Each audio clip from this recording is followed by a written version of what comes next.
ఆపత్కాలంలో ఆపన్న హస్తం సీఎం సహాయ నిధి కింద రికార్డు స్థాయిలో చేయూత 17 నెలల్లోనే 1000 కోట్లకు పైగా ఆర్థిక సాయం అక్రమాలను అడ్డుకునేలా ఆన్లైన్ వ్యవస్థ ప్రతి దశలోనూ లబ్ధిదారులకు సమాచారం ఇస్తా ఉన్నారట.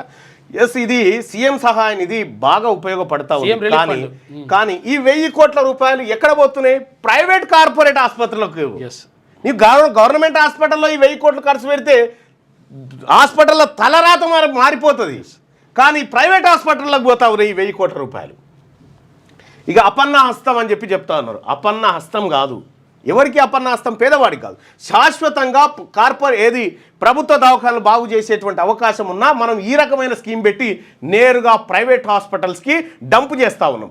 ఇంకా విషయం ఏంటంటే, రాజశేఖర్ రెడ్డి గారు ముఖ్యమంత్రిగా అయిన తర్వాత ఈ కార్పొరేట్ ఇవన్నీ ఉన్నాయి కదా, ఈ అపోలోలు, ఈ హాస్పిటల్స్ అన్నీ ఆరోగ్యశ్రీ అనేటువంటి పథకం తీసుకోండి. సరే, అది పేదవాడికి కొంతవరకు ఉపయోగపడ్డది.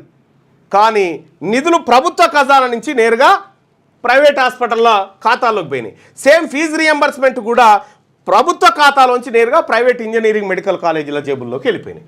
సో ఇక్కడ మధ్యలో పేదవాడు, వాడి చదువు, విద్య, వైద్యం, ఈ వ్యవహారాలన్నీ నడిచినాయి. సో ఒక స్కీము పుడితే కూడా ఆ స్కీము పుట్టుక ప్రస్థానం అంతా అక్కడి నుంచి జరుగుతూ ఉంది.